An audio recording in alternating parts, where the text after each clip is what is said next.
the vast, frozen expanse of Beringia during the Pleistocene epoch, that immense land bridge connecting Asia to North America.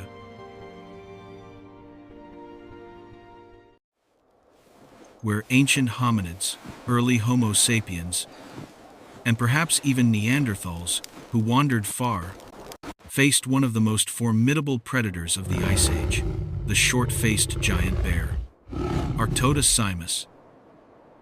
This colossal creature stood over 11 feet tall on its hind legs, weighed nearly 2,000 pounds, possessed a bite force of 1,800 pounds per square inch, and could sprint at speeds up to 37 miles per hour.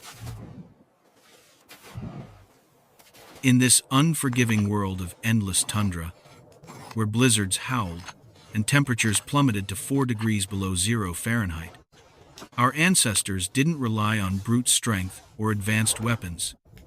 No, they harnessed something far more powerful: patience and an intimate understanding of the natural world. Welcome to Echoes of the Ancients, where we delve into the primal struggles that shape humanity. Today, we reconstruct the epic tale of how these early humans turned the tables on a beast that could crush bones with a single snap, using a cunning strategy known as the Beringia death pit trap. Through archaeological evidence from sites like the Yukon Caves' fossilized footprints, shattered bare bones, and ancient tool marks, we piece together this story, not as myth, but as a vivid, real-life drama that unfolded thousands of years ago. Picture a clan of hominids, numbering between 50 and 80 souls, sturdy men with weathered faces, resilient women carrying bundles of hides, and even older children contributing to the group's survival. They migrate across the icy plains, their breath fogging in the crisp air.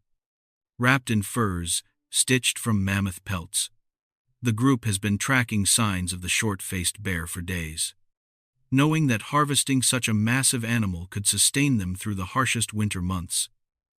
The leader, let's call him Karg, a broad-shouldered hunter with scars from past encounters, gathers the clan around a flickering fire fueled by animal fat.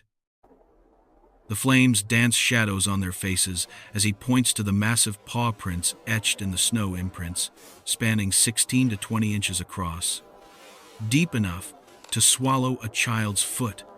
This one is full-grown, Karg murmurs in their guttural tongue, his voice steady despite the chill that seeps through their layers.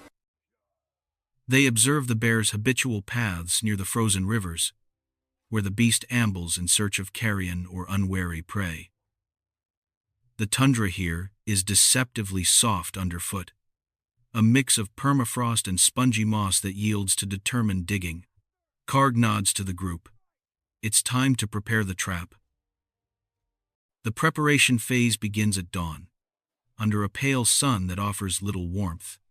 The hominids select a spot along the bear's route, a subtle depression in the landscape where the ground is malleable enough for their crude tools. Armed with Clovis points sharp, stone flakes hafted onto wooden shafts, and massive mammoth bones fashioned into makeshift shovels, they set to work. Men and women alike plunge their tools into the earth, heaving out chunks of frozen soil that crumble like brittle ice. The children haul away the debris, piling it far enough to avoid suspicion. Hour after hour, they excavate a pit 13 to 20 feet deep and 16 to 23 feet wide, its walls sloped at a steep 70 degrees to prevent any escape. Sweat freezes on their brows as the temperature hovers at 4 below zero, but they pause only to warm their hands by small fires kindled with tinder and fat. At the bottom, they embed sharpened stakes, mammoth bones honed to lethal points, each 5 to 6.5 feet long, angled upward like deadly spears from the earth itself. This labor stretches over 3 to 5 grueling days, with the clan rotating shifts to combat exhaustion. Blisters form on calloused hands, and the wind bites at exposed skin. But their coordination is flawless, and scouts keep watch for the bear or rival predators, like saber-toothed cats lurking in the distance. As the pit nears completion, the hominids turn to baiting, a delicate art that exploits the bear's keen sense of smell. They drag the carcass of a bison or wild horse freshly felled or scavenged to the site, leaving it to ferment for 3 to 5 days in the cold, allowing the scent of decay to intensify. This pungent aroma wafts on the frigid winds, carrying up to 1.2 to 1.9 miles, an irresistible lure for a hungry giant. Carefully, they position the bait at the pit's center, then camouflage the opening with a thin layer of snow, 8 to 12 inches thick, interwoven with branches and animal hides to mimic the natural tundra surface.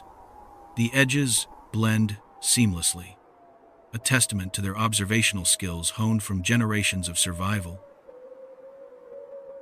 Now, the waiting begins. The clan retreats to hidden positions 328 to 656 feet away.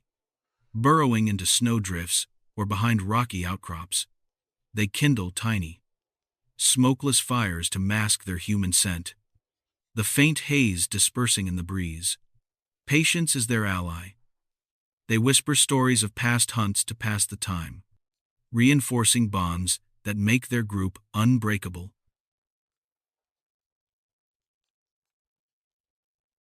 Then, the moment arrives. A low rumble echoes across the plain as the short-faced bear emerges from the horizon, its massive frame silhouetted against the endless white. Drawn by the fermented stench, it lumbers forward, nostrils flaring, each step shaking the ground. According to modern reconstructions from experiments at the University of Alaska, there's a 65% chance the beast takes the bait. It does. With a thunderous charge, the bear lunges at the carrion, only for the fragile covering to give way. It plummets into the abyss, a 900-kilogram, nearly 2,000-pound mass, hurtling downward with a force equivalent to over 2,000 pounds of impact. Bones crack on the stakes below, femurs splinter, pelvis shatters in a gruesome symphony of snaps.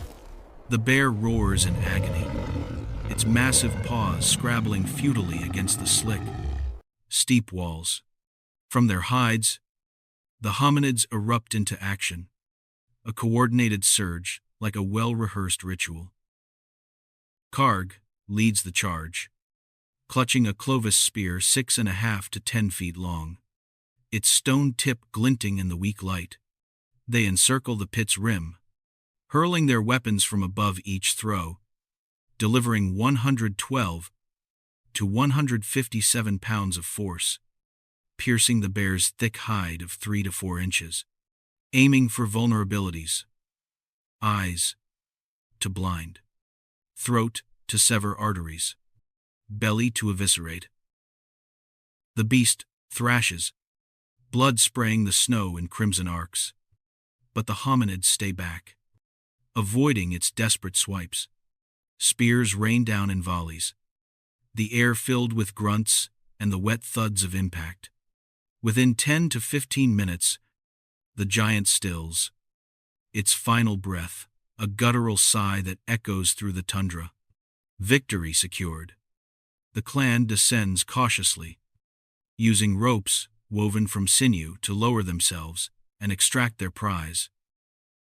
They butcher the carcass with practiced efficiency, meat portioned for drying and storage, hide stripped for clothing that could mean the difference between life and death in the cold, bones harvested for new tools or stakes. But this isn't mere conquest. It's woven with reverence. In the flickering light of their campfires that night, they gather in nearby caves, daubing ochre and charcoal on the walls to depict the hunt, a stylized bear spirit towering over triumphant figures, a ritual to honor the animal's essence and ensure future abundance. Archaeological sites reveal these paintings, faded but poignant, symbols of a worldview where predator and prey are intertwined in the cycle of life. This Beringia death pit trap wasn't an isolated feat. Fossil evidence shows that 40% of short-faced bears met their end through such fractures, likely from human-engineered falls. Over time, these strategies contributed to the species' extinction around 11,000 years ago, as hominids spread and adapted. In this tale, we see the dawn of human ingenuity, not domination through force, but harmony with nature's rhythms, turning a monstrous foe into a vital resource. As we continue in our next segment, we'll explore how these ancient tactics echo in modern survival stories, reminding us that our ancestors' legacy lives on in every act of clever resilience. Stay tuned for more from Echoes of the Ancients.